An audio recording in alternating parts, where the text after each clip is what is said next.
Bismillahirrahmanirrahim. Assalamualaikum warahmatullahi wabarakatuh. Kami dari kelompok 10 yang beranggotakan Aidul Muhlis dan Salman Sakaria, yaitu saya sendiri, akan memaparkan materi kami yang berjudul pertolongan pertama pada kecelakaan,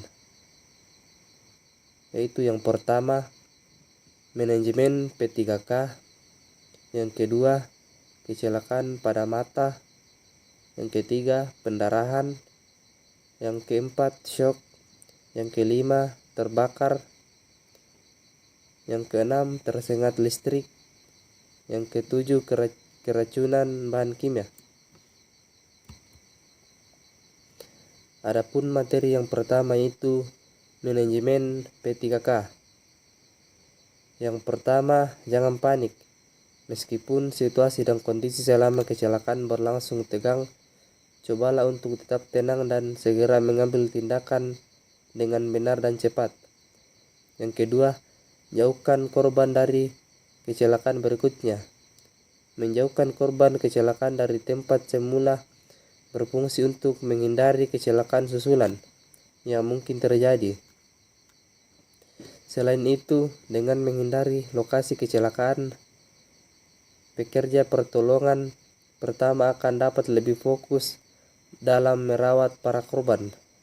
Yang ketiga, perhatikan pernapasan, detak jantung, pendarahan, dan tanda-tanda syok.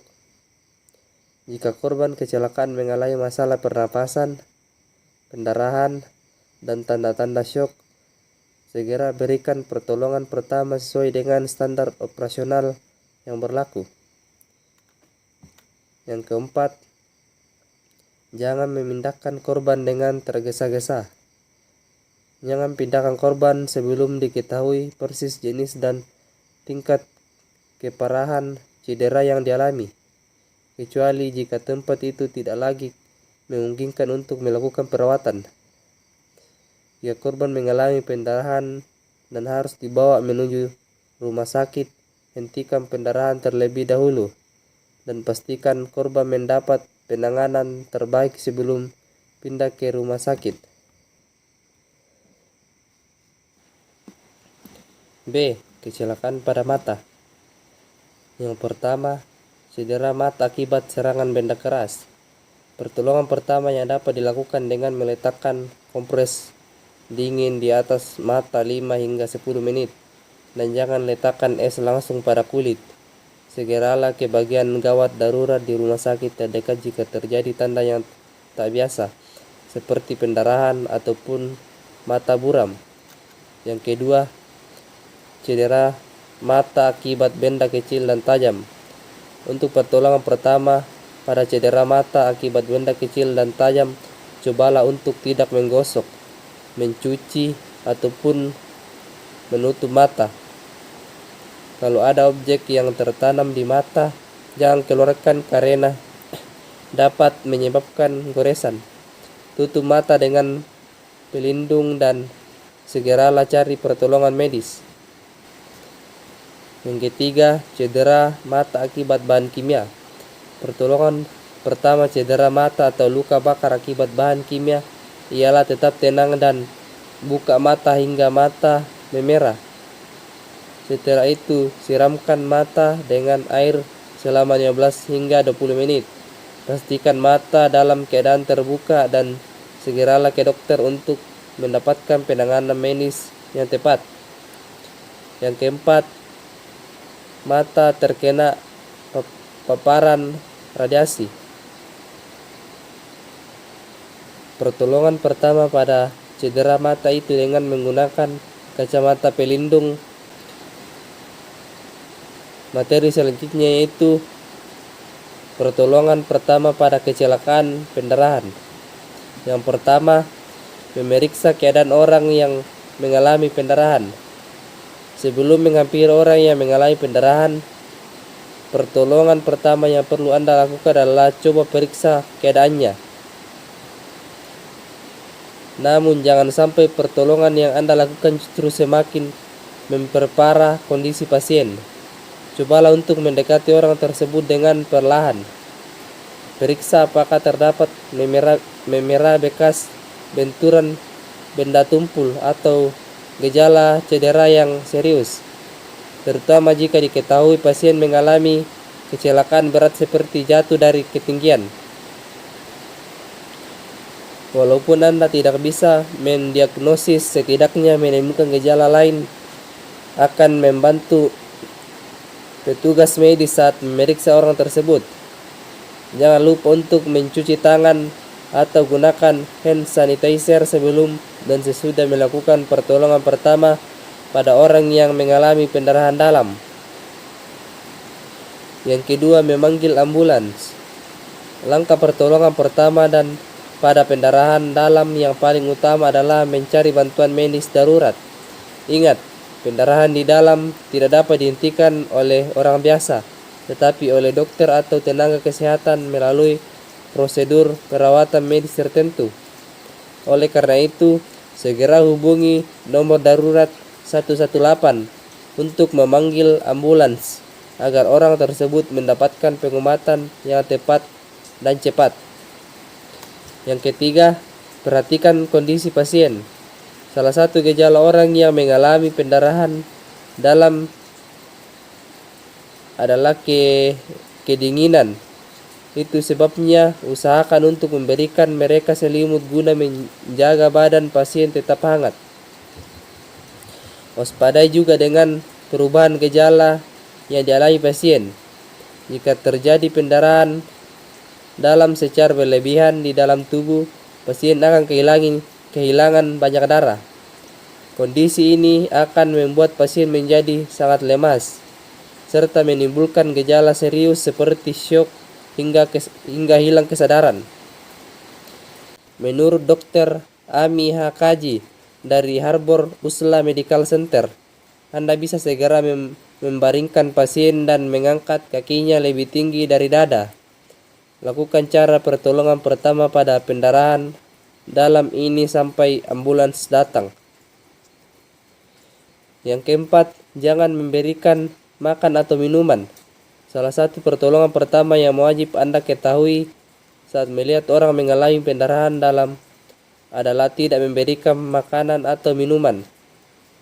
Hal tersebut dilakukan karena Anda sendiri belum mengetahui secara pasti di mana letak luka internal yang menyebabkan pendarahan. Jika sembarangan memberikan makanan atau minuman, hal ini justru bisa melukai dan memperparah area yang mengalami pendarahan. Yang kelima, melakukan CPR bila perlu. Kondisi yang paling buruk ketika Anda menemukan orang dengan pendarahan di dalam tubuh adalah kehilangan kesadaran. Untuk menolong orang yang pingsan akibat benturan keras atau setelah mengeluarkan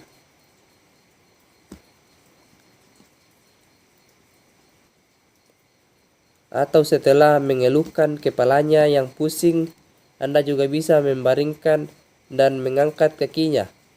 Selain itu, periksa denyut nadi dan jeda pernapasannya. Jika nadi tidak teraba dan Anda perlu melakukan pertolongan pertama dengan pernapasan buatan atau CPR, Anda mungkin dapat melakukannya. Akan tetapi jika memiliki pengalaman atau pengetahuan seputar CPR, jangan mencobanya pada orang yang mengalami pendarahan.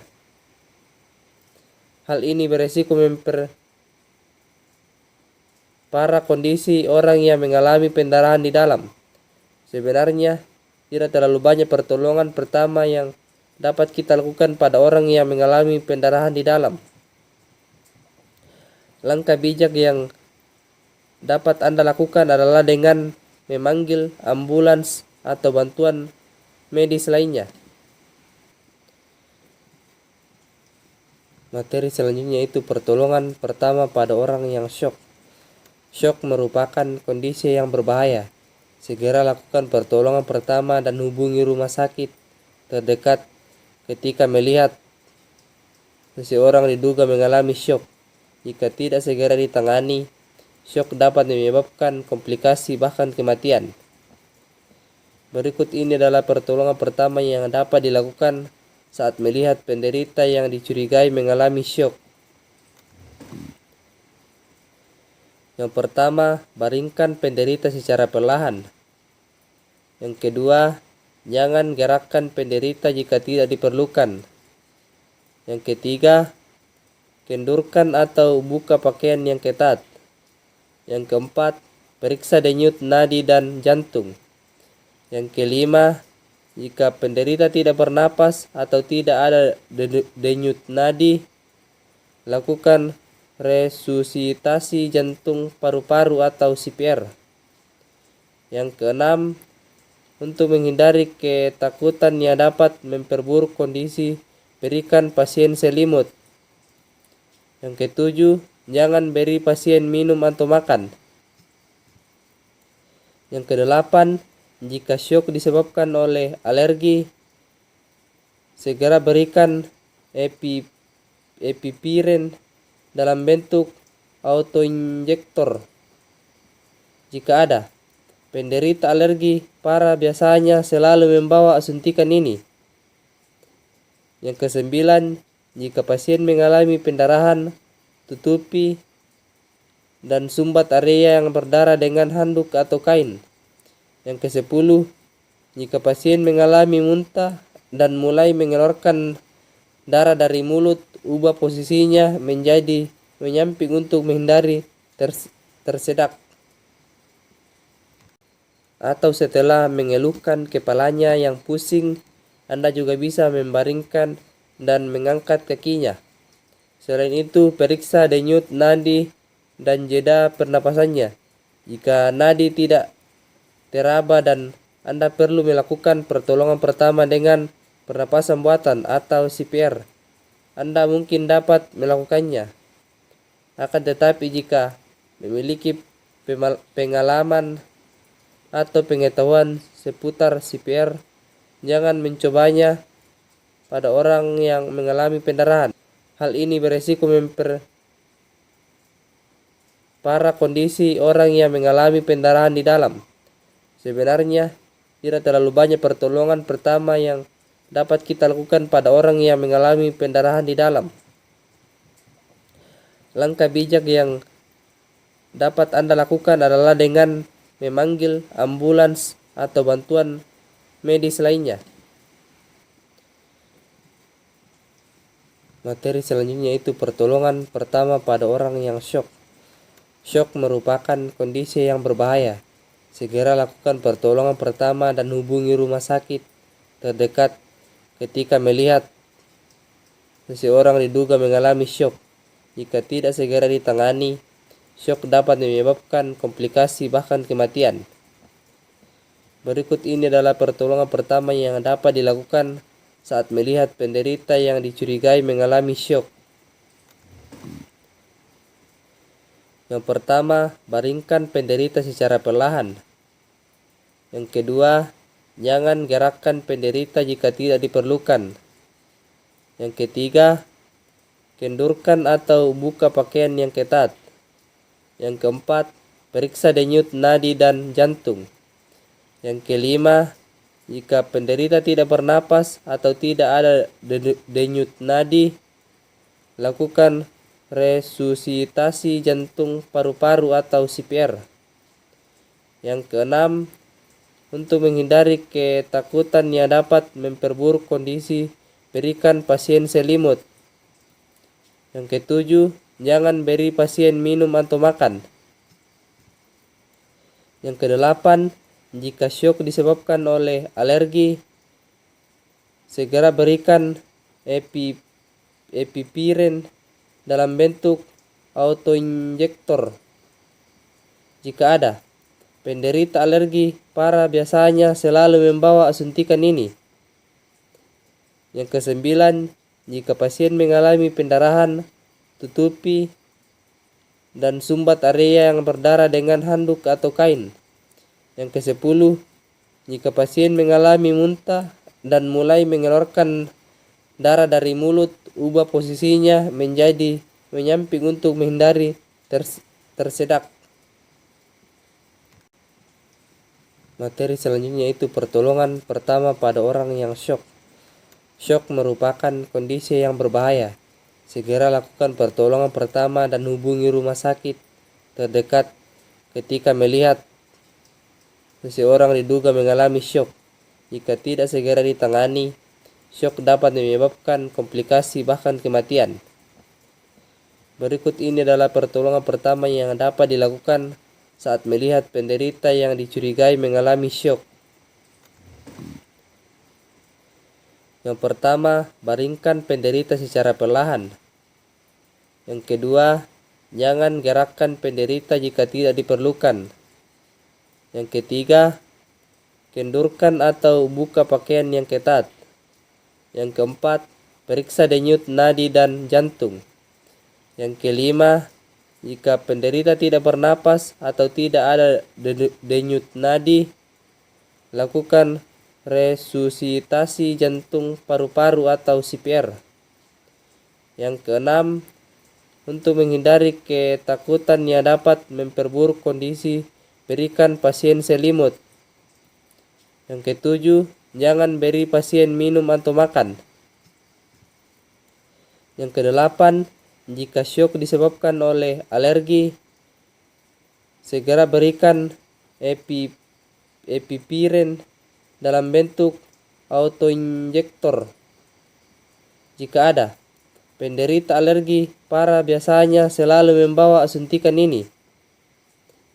Yang kesembilan, jika pasien mengalami pendarahan, tutupi dan sumbat area yang berdarah dengan handuk atau kain.